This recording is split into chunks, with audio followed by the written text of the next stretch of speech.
President Trump often cites a booming pre-virus economy as grounds for his re-election. However, if we look at the economic data from various government agencies, we see that Trump has not brought about any improvement to the Main Street economy.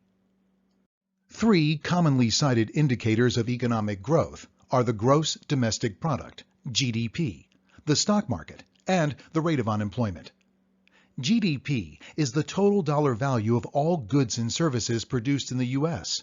Essentially, it is the total amount of money in the economy available to provide for the livelihood for all American citizens.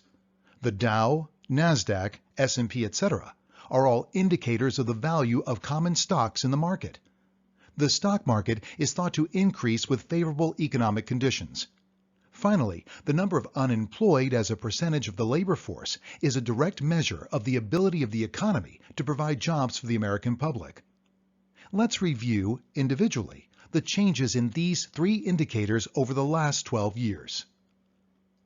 Data from the Federal Reserve Bank of St. Louis, 2007 to the present, shows that since the end of the 2008 recession, GDP has grown at the same steady rate for the last 12 years. Even the tax cut that went into effect in 2018 has not had an effect on the total amount of money available to provide for the livelihood of all Americans. The next slide shows that the unemployment rate did drop to a historical low, near 3% in early 2020 under the Trump administration.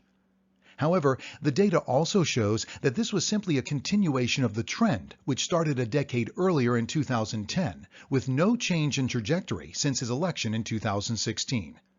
Not only is there no help from Trump, it is not clear whether these new jobs provided a living wage.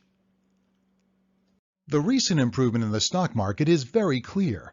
For example, the 10,000-point increase in the Dow Jones Industrial Average that occurred during the 8 years of the Obama administration was duplicated in just 4 years under Trump. He is quick to claim this as a success of his economic policies. However, this improvement in Wall Street is beneficial to bankers, investors, and those with substantial 401k accounts. It's not really valuable to Main Street, where most are not going to see an improvement to their overall livelihood.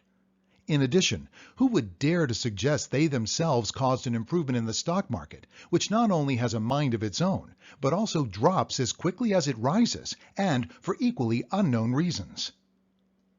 Finally, the economic changes in Pennsylvania mirror those of the rest of the country. Barring the recession of 2008, the upward trend in Pennsylvania GDP and personal income has been the same since 2005. The increase is roughly due to inflation and an increase in population. There has been no economic boom in Pennsylvania due to Trump. It is a typical tactic for Trump to continue to say the same thing over and over again until somehow people believe it is true. In the case of a booming Trump economy, the data shows it is simply not true. We only get one chance every 4 years to get it right. 1 in 4 is a Pennsylvania nonprofit committed to defeating Trump in Pennsylvania in 2020. Our mission is to communicate the claims Trump makes that are entirely false. Not too long ago, we called these lies. Tally the numbers on voters who will not vote for Donald Trump ahead of the November 3rd election date. This important statistic demonstrates the power of our voting bloc. And finally, encourage voters to get to the polls by sharing our stories. We believe others will find inspiration in seeing and hearing those with the same concerns as themselves. We can only reach our goal together. Join us at www.one-in-4.org.